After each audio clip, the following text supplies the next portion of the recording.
It is Tuesday, another installment of the Sick Podcast Anvil Show. It'll just be me and Big P tonight. And you know what? It's time for everybody to play GM and Who Wants to Be Chris Ballard.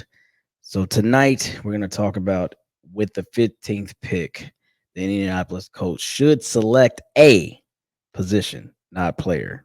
Let's talk about it. Sammy, start me up. Turn up your volume. Because you're about to listen to the Sick Podcast. Anvil Show. Intercepted! Marlon Jackson! Marlon got it! We're going to the Super Bowl! We're going to the Super Bowl! Marlon Jackson with the interception! He picked off Tom Brady! The sickest Indianapolis Colts podcast. It's gonna be sick. It's going to be sick. Let's get a word from our sponsor. There we go. Download the DraftKings Sportsbook app. Use DraftKings code 6sports to get $200 in bonus bets instantly when you bet just $5 on any NFL bet. Still a few weeks to do that. That is a word from our sponsor, DraftKings. Sammy, bring in that ugly mug. There he goes. And while we have you, let's officially sound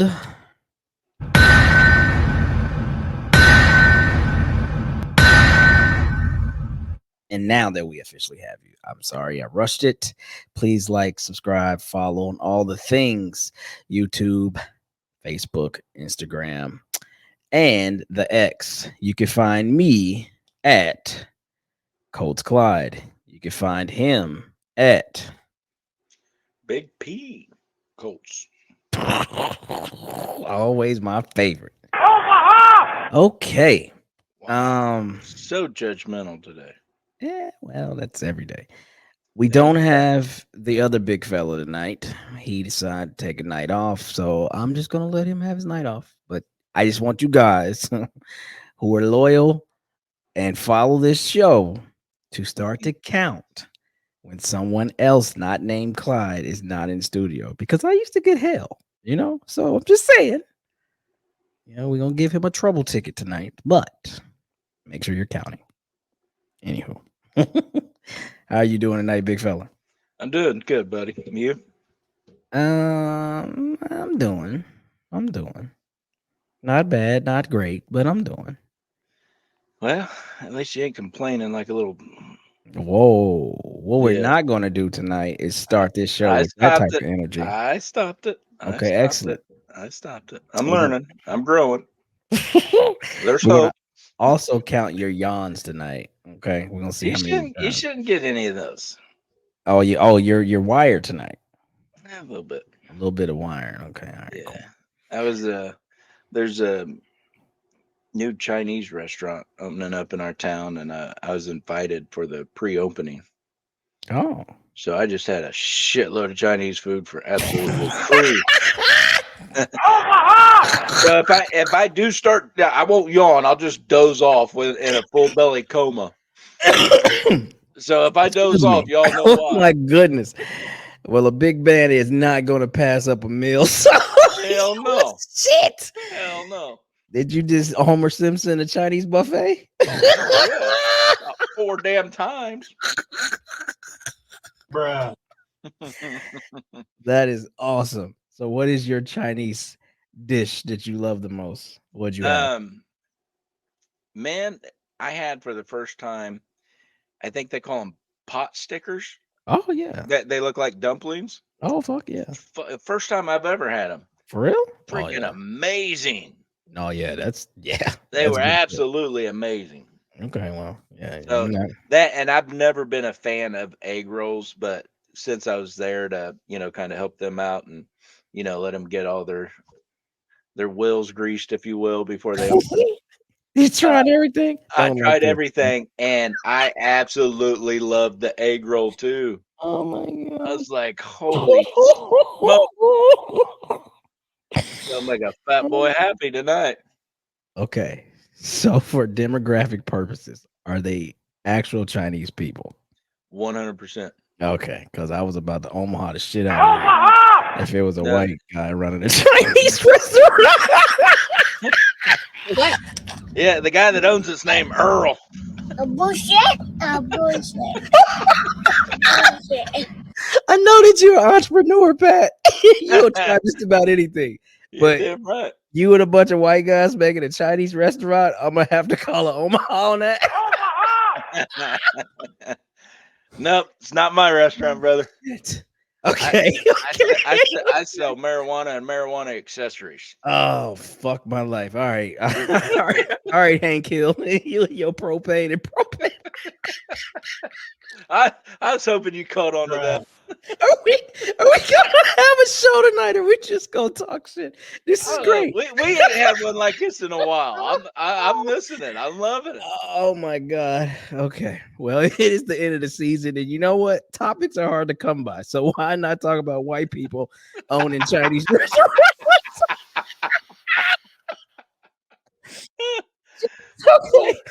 Okay. That wasn't racist at all. It's not racist. No, zero. I'm just letting you know. No. Zero race card to be played there, but Pat lives in New Pal, Indiana. And if it was a Chinese restaurant owned by white people, it would not be anything that people would look twice at because of where you live, buddy. But I'm just saying, you got it together. Chinese people are running a restaurant. So there we go. There we have it. Okay. Let's talk about the Indianapolis Colts and Chris Ballard at GM. And all of us are going to play GM over the next, I don't know, month and a half, 2 months leading up to April. And we'll all say, this is exactly what this team needs to get over the hump and blah, blah, blah, blah, blah, blah, blah, blah. So tonight we get to go first. And with the 15th pick, not a player, but a position. Okay. We don't just keep, position. we're just gonna keep it to the position. Yeah, because you know what? The way the draft goes, right? This can even be, the same when it comes to the position. The way the draft goes, your guy comes off the board and that changes everything. But ultimately, we're thinking about what is the holistic approach to this team? Like, what's the greatest need? So at 15, if that need is there, what position is that? More so than the player. Okay. For me, I got a yawn. Oh shit. That's one. Okay. Hey, all right. So you know what? I'm twice your damn age. no. And so you're I 80. I still get up at. No, I feel like I'm 98. That's called rode hard and put away wet, son. You wouldn't know nothing about it with all those Air Force meetings you're in.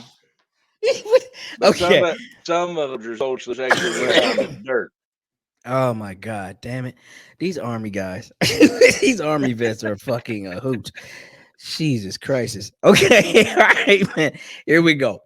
Okay, so I'll let you lead this, right? It's just you and I, so we can go back and forth. So I'm gonna say position of need. Okay, so you get a couple rounds at this, right? So you don't get one shot. So your first round at 15, if it's a position of need, what is that position? Cornerback. Interesting. Cornerback. Okay. And there's a couple that are highly sought after that every time I've done a mock draft, and I only started doing the mock drafts today because you said these were going to be our topics. But yeah, there's several. There's two cornerbacks out of Alabama. Kool-Aid McKinstry. Kool-Aid's one, and then the one that's graded actually a lot higher than him is Tyron.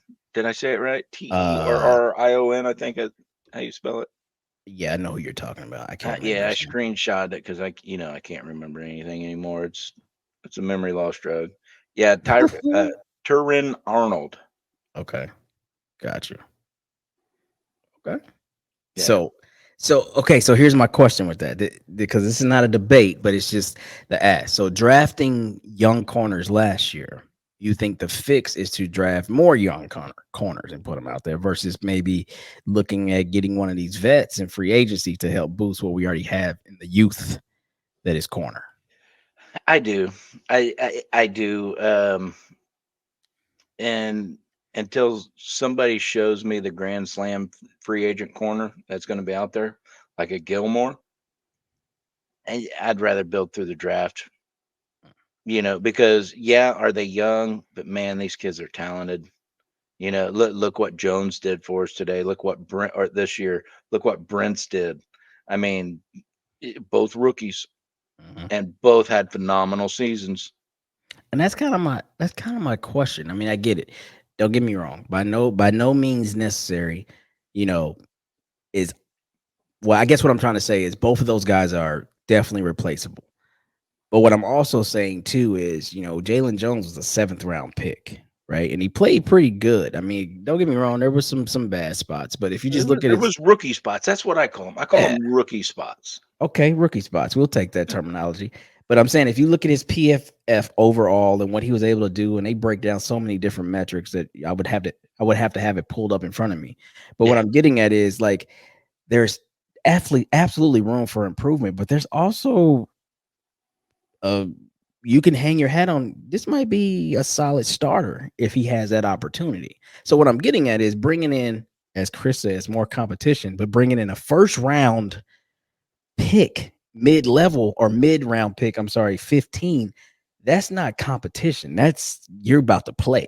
You know what I mean? Like Now, you know what I'm saying? So absolutely. But one thing I like about this Arnold kid, in his draft reports, everyone that I read, and I read about four of them, was saying that he can transition to the safety position extremely well.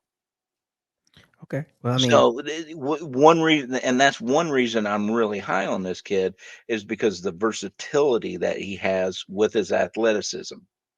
right. He's not the the major tall cornerback that we know Chris Ballard likes. He's maybe 200 pounds, if I remember right. Runs a 4.3, 4.4, something like that. So he's pretty quick, pretty damn quick. Okay. And if he has that versatility where you can bounce him around, it's even better. Because yeah, if you draft a cornerback at the 15th position, you fully intend for him to start. Yeah, Absolutely. absolutely. But he can start at multiple positions, and he can cover injured positions. Who'd we lose last couple of games of the season? Blackman. Blackman. Yeah. And Blackman's on a contract year. Is he going to get re-signed? But I see, we don't got know. we got Darius Rush coming back Yeah. off of the injury, who was a rookie last year, got hurt in OTAs or mini camp or whenever it was.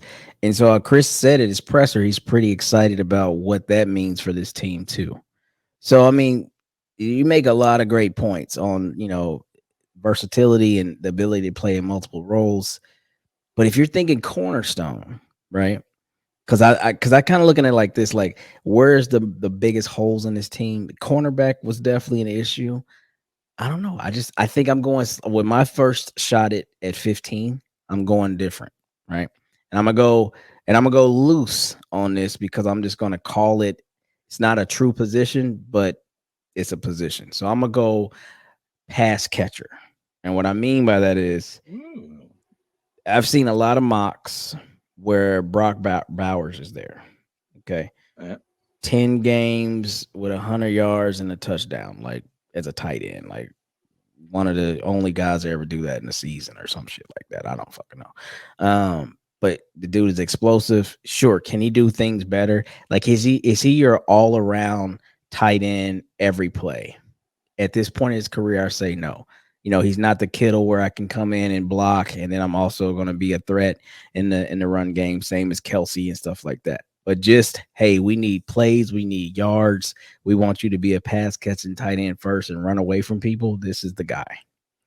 But I'm gonna say pass catcher because I've seen mocks where somehow, some way, Malik Neighbors falls to us out of LSU, which I Yeah, I don't haven't think so. I haven't seen that yet. Oh, I've seen Not it not plenty of falling to times. 15. I Yeah, I haven't know. seen him fall out of top 5 yet. Oh yeah, he's definitely outside the top 5. But I've seen him where somehow, some way, he's there. Now the thing with him though, right? This because this is where you got to get creative, right? And with our offense, what are we trying to do? Over the last couple drafts, if you look at who we drafted, there were playmakers outside of Josh Downs. You would say that we were going big. Well, this is a smaller guy, 6 foot, 200 pounds, and we kind of got one of those, Josh Downs, who's much shorter. Josh Downs is 5'9", 5'10", but we kind of have that scat guy. Now, don't get me wrong, 6 foot is not super undersized for a receiver. You got guys like AJ Brown who I guess they show up as 6'2", but AJ Brown's probably 6'1", something like that. I don't know. So the opportunity is there to put this guy on the edge for sure. But if he's there, you got to think about, as we talked about in the last show, I want Anthony Richardson to have 10 to 11, no kidding, real life targets. Running back, tight end, receiver, where whoever comes in, like you're not looking at your game day bulletin and like, who the fuck is 82? Like, no, you want to be like, oh yeah, that's such and such, and that's such and such. And these guys run these type of numbers, these guys can catch, these guys have this type of athleticism. So when we're watching the line changes, if you will, like hockey, people come in for certain packages and all that other shit, it's still a threat. I feel like sometimes in our offense last year, it got very like if we went heavy tight end, it got very basic. Like you knew what was happening, right? It's probably going to be play action to running backs and watch Mo Alley Cox out the backfield, or I mean off the line, to make because he's the tallest tight end we had, to make a grab up high, some shit like that. I don't want it to look so we know what you're doing. You know what I'm saying? And Shane Steichen is a mastermind, so. Again, pass catcher is where I would go with number 15 for my first shot at this. Okay, Right? now let me throw this back at you. What you threw at me for drafting young in the receiving core versus free agency. Oh yeah, I got it. Because all our receivers are really young. You know, Absolutely. besides Pittman, all of them's on the rookie deal. Yes, and I'm okay with So that. okay, you're I'm okay with that. totally okay because the thing with this is, and Chris said this, and I don't want to keep loosely quoting him, but he's like the guys that actually, the ones that are great, rarely get away. Right. So a big trade can happen. I mean, we see what Tennessee did a couple of years ago when they sent AJ Brown to Philly. And now the word on the street is he may want out based on his social media profile and what he's done. Whether that's real or not, I have no idea. But ultimately, the guys that kind of like slip outside of that and make it to free agency, I won't say there's a reason, but at that point, what are you actually paying for? And when I say that, like, does that, I think you can say there's a reason. yeah, maybe. I mean, Yeah. because I look at it like this. I don't want to speak too broadly, but I also don't want to speak too directly. Because, like, let's say for instance, for whatever reason, Michael Pittman makes it to free agency. We don't re-sign him. In this case, there's no red flag for, okay, well, he doesn't do this well. I mean, he does a lot of things collectively great. Is he the best overall receiver in the NFL? Of course not. But he does a lot of things collectively great. If we don't sign him, I think it's really about the math that we did on him. And we know how important that is to Chris Ballard. Yes. So that would be that's why I'm saying it so loosely. But what I'm saying is, like, when you draft your guys, you have, again, the ability to dictate the rest of the team based on what you're paying these. Because like he said, the number is what the number is. So if receivers are fucking commanding $23 million, that's not a one-off. That's what they fucking command. But can I do more damage by drafting young kids and not having to pump out $23 million and using that money in other places to build out the rest of the roster? That's kind of where I'm going with this. So yes, I would rather the young guys that have shown on high levels playing at big colleges and big games and all the things that they can handle the next level. Now the one you mentioned Brock. Yes. The one problem I have with that, and I was really surprised this year that Steichen didn't utilize our tight ends as much as he did. And I think it's based off of we had limitations, man. Like Mo Alley Cox primarily was our 1A tight end. But that 1A was based on blocking and the combination of receiving. When overall, I think the best receiving tight end this year probably was Granson. Then it was probably Ogletree, and we know what happened at the end of the year with Ogletree. And then, Will Mallory had certain moments where he was in and he was out based on injury. But I mean, we never got to see Jelani, who in his rookie year did pretty well. couple touchdowns, couple big when he was games targeted. when he See was that? targeted. Yeah. Yeah, that's my thing with the Indianapolis Colts and tight ends. They to me they just don't utilize the talent that they have with these guys. Not often enough.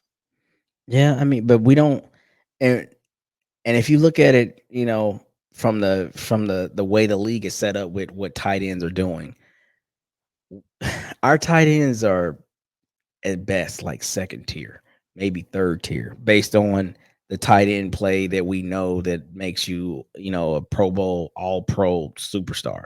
The Kelseys, the Kittles, you can even go Mark Andrews when he's not hurt for years, like Ertz. You can go, what's the guy out in Philly? Um, Shit, can't think of it. Goddard. Like the Goddard. dudes that really like put strain on you because they're easy targets in the 5 to 7 range to make second down super short, and they're great targets in the seam. And like, so what I'm saying, we have guys who can play football for sure. Mo Alley Cox has shown that, and he's versatile and he's different, but he's not a game changer. And I think that sometimes we just get away from that because you have to depend on those guys. And think about how many times now there were drops. Mo Alley in the last game, several drops in the last game, I'll get you right? started on that one. Remember Granson, that was his problem in year 1 and 2, drops. This year he did a little bit better, but he had some moments where he had some drops. And so the consistency there, like, and honestly, we haven't had a tight end that I remember that was like, actually we had two. The beginning of Andrew Luck's career. We had the kid that came out with him, Kobe Fleener, who had some moments, drops, but some great moments. And then we had Dwayne Allen out of Clemson. And Forget Dallas Clark. well, I'm talking about before. Well, I'm talking about Before the Manning years. well, Or well, after the after the Manning years. Manning years. Yeah, yeah. Because you go, Dallas Clark is an all time great. Like, yeah, he was fucking phenomenal. But I'm saying, like, we hadn't had tight end like consistent play where you're like, hey, look, the tight ends are a problem since those guys. And even those guys weren't like top tier, but they just played solid. You know what Now I this mean? this is my opinion though. If you utilize them more, they start climbing that tier. I get I it. I definitely think um Mo Alley is not that guy. Right. I don't. I mean, he can produce, but not consistently. I do believe Jelani Woods is that guy. I I do think so too. believe Ogletree is that guy. And the only thing I'll say about that is before anybody crucifies this guy, let that stuff play out. So to me, evidently, the organization knows something different than what the news media is putting out. Because if they didn't, he probably would have been gone by now, but he's not. So I think the Right. organization's letting it play out in the courts or whatever you want to call it. So that's all I'm asking us fans to do is let that play out too. Um, That's fair. but Ogletree is definitely that guy. Granson is definitely that guy. Yeah, I don't know. I do. Yeah. And Mallory had tons of flashes when he got the But ball. we're talking about but we're talking about guys who command your respect, i.e., defenses will profile them and spotlight and highlight. I mean, like, and they consistently are open no matter what you do. Like, they just know how to create space, they know how to find it. And maybe some of these guys have potential, but to say that they're their guy, like, no, they're not moving like Kelsey. They're not moving like Kittle. They're not moving like Goddard. They're not moving like Andrews. They're not moving like a lot of other dudes. You know what I mean? Um, I don't know. But okay. So round two, still on round one, though. Your second shot at 15. Where do you go? You said cornerback first. Where would you go I did. second? Now, the next major hole that I would want to plug is O line. Oh shit. O There, line. there's some meaty boys coming out this year. Wait I'm a telling, minute. I'm telling you right now. There's Omaha, some, you for meaty boy. I big. don't even like that I said that. There's some big old there's some big Pause. old strong fellers coming out. What the fuck? So I would hate to, I don't even know what all our draft pick numbers are, but I would hate to think that oh well, we can target this guy in the second round, and he's not going to be there, like a tackle or a guard. Mhm. You know, I know what Braden Smith can do, but Okay. with his knees and his and the growing injuries that keep popping up, and he keeps missing 3 or 4 games at a time, then he's back for one, and then he misses another one, then he's back, and then he's on the sideline with ice on his knee. You know what I mean? That's not Yeah. sustainable. We're going to have to replace him. Um, Quentin solid, Raymond solid, Kelly solid, and who's the right guard? Will Fries. Fries. See, Fries is a backup. Mhm. Fry to me, Fries is a depth piece, and Smith just isn't consistent enough with his play.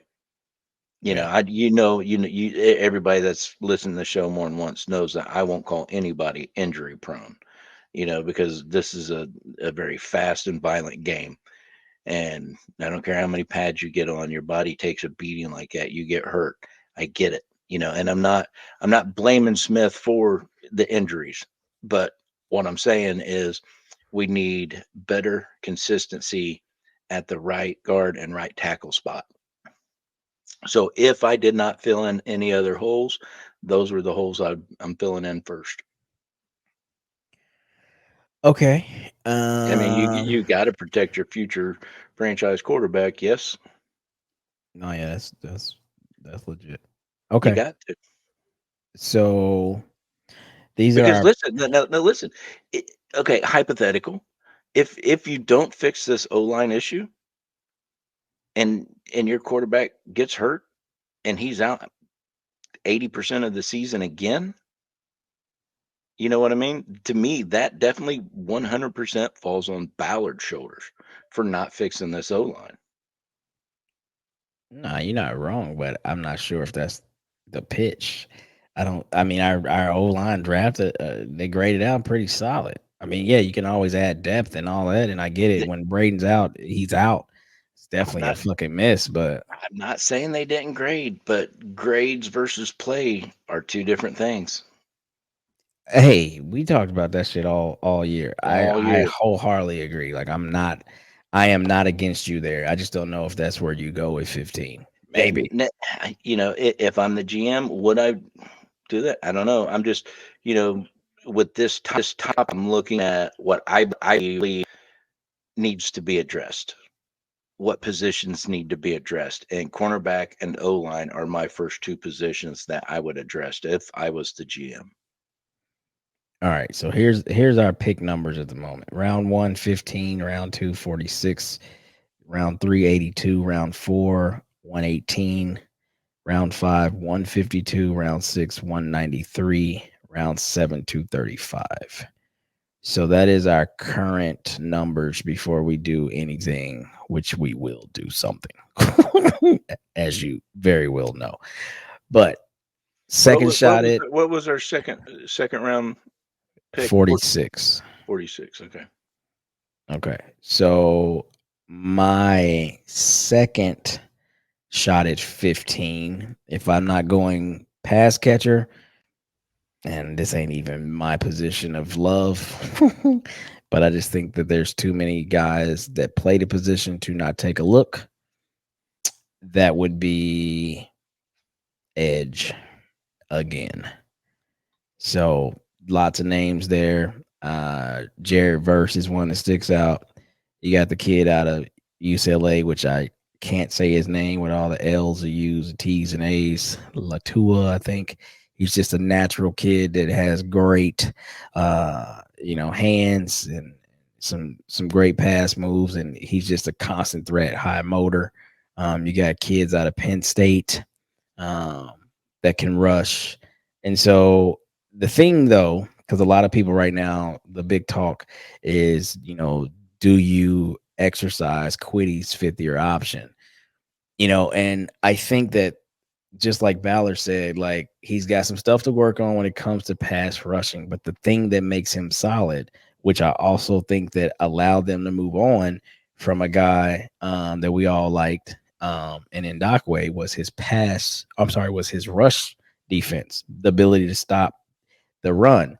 And so ultimately, like we all want the guy that's going to give you upwards of 15 or more sacks a season as a single player. Everybody would love to have that on their team. The Bosas of the world and the TJ Watts and guys that just constantly like are at the top of the league when it comes to sacks. But to me, there's two issues that presents.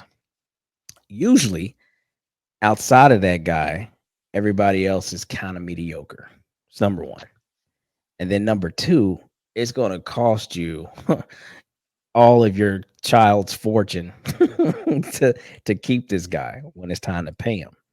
And so what we've gotten used to after the years of Freeney and Mathis is not having this one guy. I mean, maybe outside of like Justin Houston that one year, I think he had double digit sacks, but he was already an older player when he did it. So, the future of him continuing that for another 5, 6, 7 years was definitely not going to be a thing. But I'm actually okay with, and mind you, we play in a shoddy defense that I don't like. I didn't say shitty, I said shoddy because it's just weird. Where we collectively compiled the fifth most sacks in the league at 51 or whatever it was. I'm actually okay with that. Now I know these guys want to get their own numbers up and have double digits because they get bonuses and that, of course, they want to get paid more and all that. But if we can collectively finish fifth without having a true dominant edge rusher, so you just keep adding to that fire and everybody can do something differently and people are interchangeable within the line where you can put them inside and out, I'm actually okay with that. If we could get that same production. Like, I don't necessarily need to feel comfortable in knowing we got a 17 or 18 sack per year guy. That sounds amazing. But like I said, at some point he's going to break the bank, which is going to change your whole defense philosophy because you can't keep guys because you got to pay this guy an arm and a leg to do what he does. And if the team is not ultimately having success, his sacks are not really attributing to the win-loss record. That's the other part of that. You know what I mean? Pittsburgh went through that same scenario Oh, that you fuck just yeah. spoke of with TJ's contract this year. Fucking right.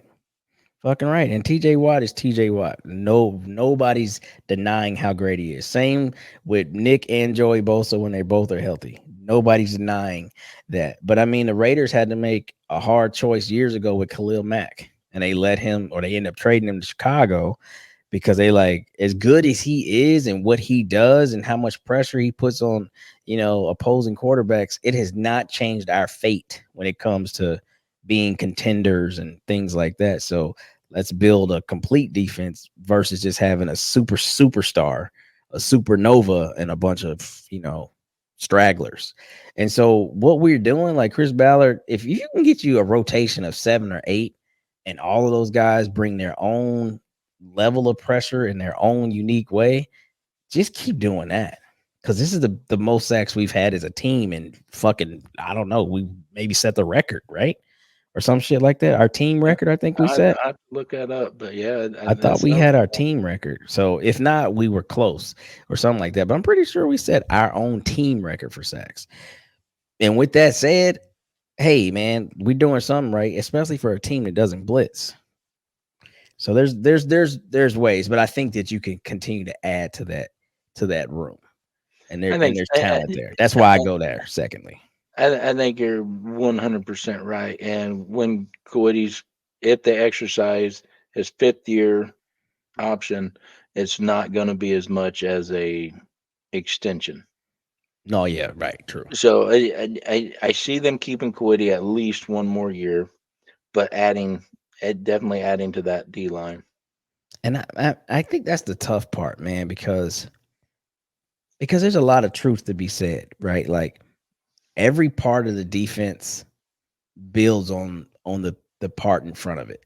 Yes, So with the line being the beginning, everything builds off of them. So what that means though is we've lost, despite having Zaire and despite having EJ, both seventh rounders who have become starters. Like the Colts probably do this more than anybody. especially underneath the Chris Ballard era. Like he literally gets, for the most part, every ounce out of every draft pick before he decides to cut them or pay them or whatever. I don't know if they do that in every organization. But where I'm going with this is we also lost studs. Like Bobby O is a New York Giant, right? Shaq got cut, injuries and all that. We've said enough of that this season. Before that, it was Anthony Walker. Like when you actually look at our our linebacker room from maybe let's go 5 seasons ago. It was insane, and we had no idea. But to look back at it now and be like, holy fuck, Anthony Walker, Bobby O, Shaq when he was healthy, Zaire and EJ Speed were in the same fucking room for years. At least a minimum of 2, because you got to go all the way back to Anthony Walker because he was first. He was like the first guy, and then it was Shaq and everybody else. Because it's Shaq and Zaire, and I think EJ came in the same draft, or maybe EJ was the year after. Moral of the story is that was once the room, right? But now look at the room.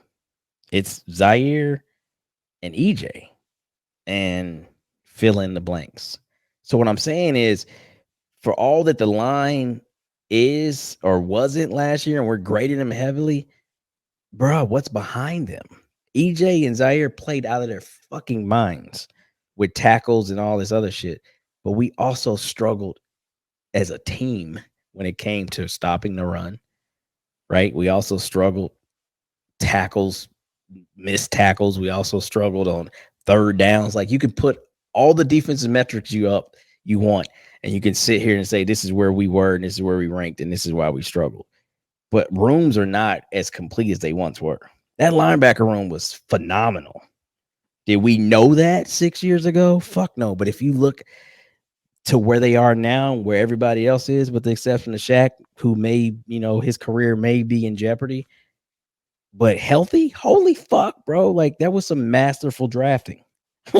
Like masterful drafting. So And definitely expected again this year. Yeah, I guarantee you Ballard gets another linebacker. well, yeah, Not absolutely. not We're at gonna have to. 15, not at 15, but Yeah, yeah, somewhere. he's gonna get another one. Yeah, Maybe somewhere. even 2. But I guess where I'm going with that is those are the things that sometimes are missed. That like when rooms change, not only are you just missing the guy on the field, but it's like the next level is going to feel that. You know what I mean? Like, because when Darius was at his best and the big boys were eating up the tackles and centers and guards as they're supposed to, guess who was there to plug the hole and make the tackle? So even though Zaire is doing that, even though EJ is doing that, the confines of the defense have changed where we're not playing 3 linebackers anymore. We're playing 2 and a nickel. And so a lot of times if you get ate up or you get washed, by the time you get, your hands on the ball carrier, where they at 6 yards, 7 yards with momentum, so they push you to 8, 9 yards. Those things matter. And I think that, Absolutely. like, yeah, we're gonna be consistent, and we already talked about Gus and what that fucking looks like, and waiting this out and giving him more time to grow and develop these players and blah, all this other bullshit. But that's where we're in Eberflus's defensive mind set, the way he called it, the way Nick, because back in the day, people forget Kenny was a true nickel. He was great. But Kenny didn't have a huge profile in the defense where he's lining up every play. He came in on nickel downs to start that. When Eberflus first kind of got there, that's when he came into the game. He didn't start. We started 3 backers, bro. It was Bobby. Well, that very first year, it was Anthony in the middle. And it was Anthony in the middle, because Bobby came after Darius. But I can't remember that very first year, but it was Anthony, Shaq, and somebody. And then the second year, it was like Anthony, Shaq, and Bobby. Then Anthony left. And then it was like Shaq, Bobby, and then more Kenny. But like Kenny, in the early parts of when we first got Kenny off the Patriots, he was a true nickel. He came in nickel situations. And we just found out how to hide him and use him and blitz him off the edge and all that other shit. But we played 3 backers traditionally. We've gotten away from that. We play a true nickel, and that's tough. every down nickel is tough.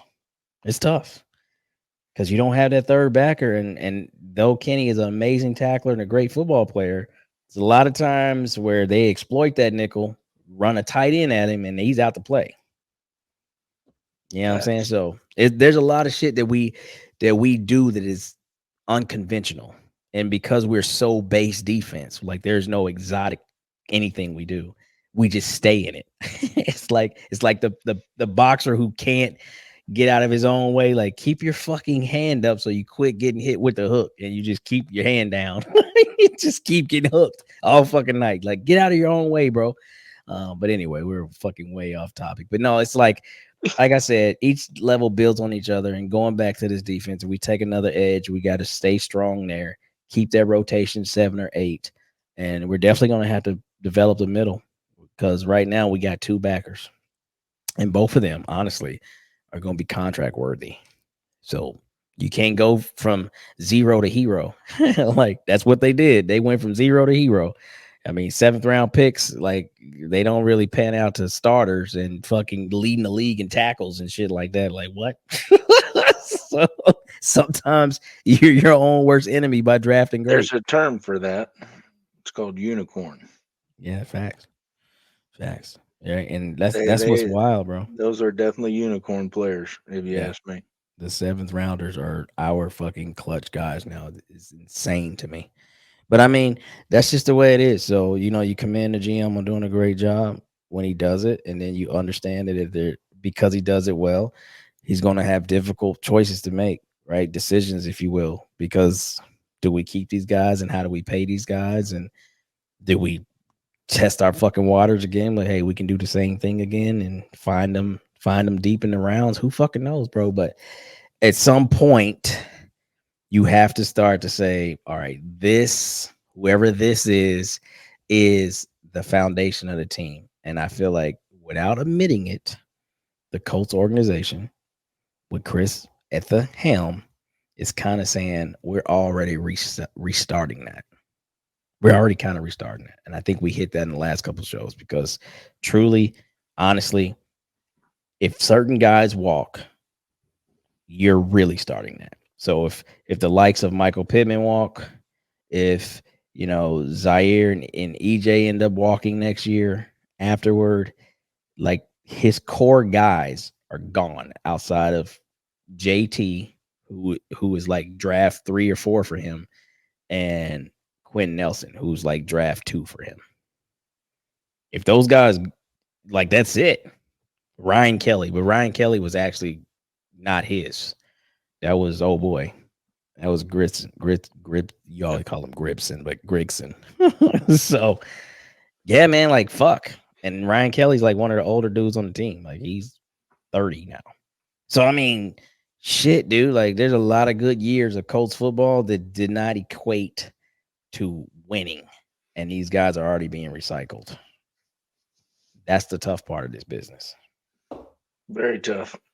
And we're going and if you're using the quarterback as the fucking staple and the start point, like, we're going to our now 3rd generational quarterback in the last 20 something odd years. Peyton, Andrew, from Peyton to Andrew, everything in between to get to Anthony Richardson.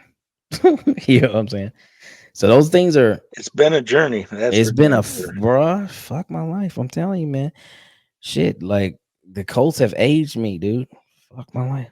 Like, because every Sunday, bro, we talk about this live or watching it at home. You can't ever, and though I would never do this anyway, I could never be like, all right, honey, yeah, let's close it down. Let's run to the grocery store. The Colts got this locked up. Like, we're up fucking 28-0. Like, we're just whooping ass. And yeah, I don't mind watching the rest of this on my phone while we walk through the grocery store. Fuck no, because these bitches gonna keep me biting my nails until 7 seconds left in the game.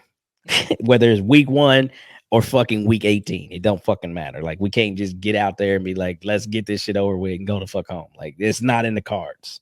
Now I will still something out of Acosta's playbook. What's that? I thought this team played a whole lot more consistent this year than we have in the past. Mm, I don't know about that. That's tough. I think that it looked different, but I think there was still a ton of inconsistency. I think it looked Not saying different there wasn't because of the leader. inconsistency, but I think they played more consistent than they have in quite a few years. Okay, you can use that. That can work for you or against you. Because I'll say this: the last the whole month of December, we were consistently not great on offense. We started well, first drive touchdown or field goal, and Yeah. then 5 or 6 drives consecutive, 3 and out, maybe one first down, a turnover, you fucking name it. And I'm like, what is going on in the month of December? Like, it was fucking crazy how that shit was looking. So again, it can go both ways. You can be consistently good or bad. But I don't know. Hey. Well, the consistency that I saw and that I'm speaking of was good.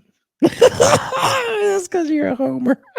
I am a homer. All right, you know what? We have fucking yammered enough. And at 15, we have no idea what Chris Ballard's thinking. But it was cool to pretend like we did. That's like Yon 5, matter of fact. It is 4. 4. Okay, cool. I've been Absolutely. counting. Give us a like, give us a sub. Hey, Shout out. What? Oh, I'm at sorry. Go ahead. least I didn't go into a full belly coma. No, well, no, but you still yawned. You said you wouldn't, and you didn't. I'm old. Shit. Give me a break. Yeah, you're double my age, so you're 80. But anywho, Damn right. shout out to the entire family. I'm calling out both sides of my family tonight. The sick team for what they do behind the scenes and giving us this platform. We appreciate Sammy and his family. Shane, Jessica, Nello, everyone. Thank you. Definitely. Thank you. Yep, It's been a blessing to be a part of this network. absolutely. Wait, did I get her name right? Juliana. Juliana. Mommy. And then on the other side of the house, we'd like to send and shout love to our Forge family. Now, these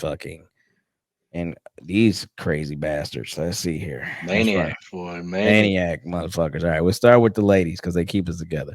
Becca, Darletta, Liz, Amber. Start with the Sarah. ladies. Sarah. They all look better than us. Then we'll go with the old dirty bastards. So that'll be Travis. That'll be Tyler. That'll be Daniel. That'll be Aaron. That'll be Adam J. That'll be Luis. What am I missing? I don't know, but it was number 5. I don't know if you caught it or not. Yes, number 5. Then of course you got the original 5. Myself, this ugly guy, Acosta, Carve, and Thomas. It's a lot of us, but for the entirety of what we're doing here on the podcast and what we're going to be doing in the tailgate in the future, hold on to your lug nuts. It's time for overhaul. I'm tell you, we're just getting started and the fire's burning and we got people behind us that believe in us. And oh my God, watch yourself. I want to give a big shout out to the Blue Crew too. And the Blue Crew, way to be great for having us a couple times and then getting us on the waiting list to be able to tailgate with them full time. Absolutely. Amazing organization, amazing fans. They know how to party. Holy smokes. We're getting an RV together. Them cats throw down. We're definitely getting an RV together, so we'll be ready and available when we get the call. And I'm telling you, Blue Crew, you will not regret this, but I'm telling you, we're going to put the city of Indianapolis on the map when it comes to tailgating and how we do it. Bills Mafia is the absolute echelon, and we're trying to be right there, except for we won't set people on fire. We want to knock them down about 3 notches. Yeah, they do get to come to Lucas Oil next year, so I think the best way to show them that we're here is to be right there in touchdown town, inviting them over to the Forge, and we just merge them together. Let's see what Bills Mafia has to offer. Boom and boom, baby. Boom and boom. And with that, that's a wrap. Sammy, take us out of here.